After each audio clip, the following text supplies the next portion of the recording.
আছে বরিশাল। মোরা দেশ গড়তে জুলাই পদযাত্রা আরম্ভ করছি।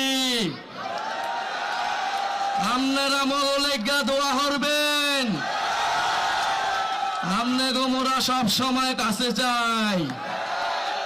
এই গণ অভ্যুত্থানে বরিশাল অসীম সাহসিকতার প্রতিচ্ছবি হয়ে উঠেছিল। 16ই জুলাই যখন আবু সাইদ মারা যায়, 16ই জুলাই বরিশালের বিপ্লবী ছাত্র সমাজ ছাত্রলীগকে বিতাড়িত করেছিল। আমরা এই বরিশালে দেখেছিলাম শেখ হাসিনার ফ্যাসিস্ট বাহিনী কিভাবে শাড়ি লুঙ্গি পরে গ্রাম থেকে পালিয়ে যেতে হয়েছিল। 12 বছরের রিপ্লেসমেন্ট গ্যারান্টি নিয়ে তানভীর মেটালি প্রথম বাংলাদেশে। প্রিয় সংগ্রামী বরিশালবাসী, সেই রক্তের কথা, সেই সংগ্রামের কথা আমরা আজও ভুলিনি। প্রিয় বরিশালবাসী, জুলাই গণ অভ্যুত্থানের আজ 1 বছরের দ্বার প্রান্তে আজ সেই ঐতিহাসিক 15 জুলাই, যেই 15 জুলাই বাংলার নারীরা, বাংলার ছাত্রীরা রাজপথে নেমে এসেছিল শেখ হাসিনার রাজাকারের বিরুদ্ধে, বিভাজনের রাজনীতির বিরুদ্ধে, বাংলাদেশের জনগণকে ঐক্যবদ্ধ করেছিল ফ্যাসিবাদের বিরুদ্ধে।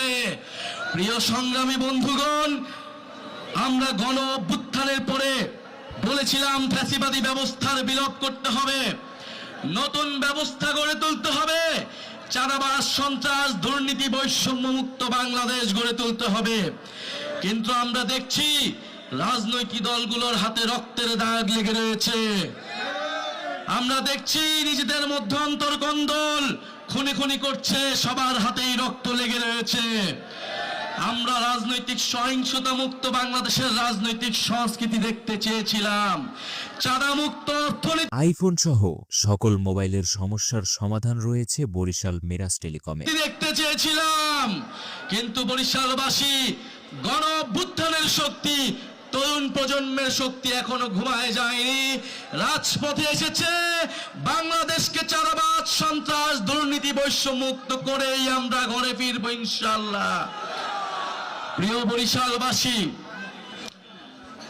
আমরা বলেছিলাম বাংলাদেশের মানুষের যে ইনসাফের উন্নয়ন করতে হবে। বরিশালের মানুষ স্বাস্থ্যসেবা থেকে বঞ্চিত, বরিশালের মানুষ নদী ভাঙনে, জলবায়ু দুর্যোগে বিপর্যস্ত। বরিশালের এই সকল সমস্যার মোকাবেলা করতে হবে। যেই বরিশালে শেরে বাংলা ফজলুল হক, যোগেল মন্ডলের মতো নেতারা জন্ম নিয়েছিল,